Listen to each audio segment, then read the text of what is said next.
뉴스 시작합니다. 저는 동정민입니다. 윤석열 정부 첫 예산안이 국무회의를 통과했습니다. 먼저 규모는 639조 원, 이 전임 정부에서 크게 늘어난 나라 빚을 감안해서 허리띠를 졸라맸다는데요. 역대 최대 규모로 지출을 구조조정했는데 뜯어보면 문재인 정부 그리고 이재명 표 대표 예산을 없애거나 대폭 삭감했습니다. 대신 고용, 복지, 교육 이쪽 예산은 크게 늘렸습니다. 윤석열 정부의 5년 방향을 가늠할 수 있는 첫 예산안, 박지혜 기자가 뜯어봤습니다. 윤석열 정부 첫 예산 규모는 639조 원.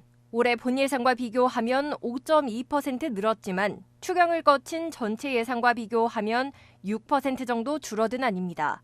워낙 돈 나갈 곳이 많아 본 예산을 전년보다 줄이진 못했지만 매년 성큼성큼 늘어났던 증가율만큼은 되돌리는 데 성공했습니다.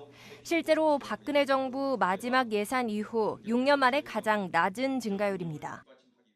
빚에 의존하지 않고 취약계층 지원 확대와 경제 활력 제고 등 국정 운영을 뒷받침하기 위해 역대 최대 규모인 24조 원의 지출 구조 조정을 단행하였고, 다만 어디에 쓰고 무엇을 줄일지 명확히 했습니다.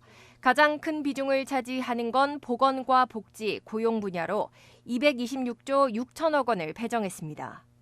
사회 안전망 강화를 위해 저소득층 대상 예산은 4조 2천억 원 추가해 31조 6천억 원까지 확대됩니다. 또 반도체와 우주 분야 등 미래 성장 동력에는 아낌없이 돈을 씁니다.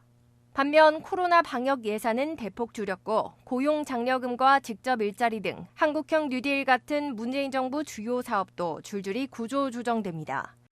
이재명 대표 역점 사업으로 꼽히는 지역사랑 상품권, 일명 지역화폐 예산 역시 전액 삭감돼 영원히 배정됐습니다.